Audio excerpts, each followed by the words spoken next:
Last year, December, nangyari ito. Maaga akong namili ng ireregalo ko sa mga inaanak ko. Nakalista na sila dahil alam ko naman na ang Pasko ay para sa mga bata. Binase ko lang din sa edad nila kung ano ang ireregalo ko.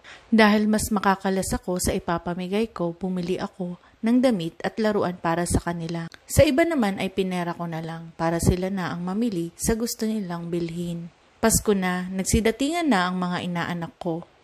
Nakita ko naman silang masaya. Kaso itong isa kong kumare, di ako natuwa.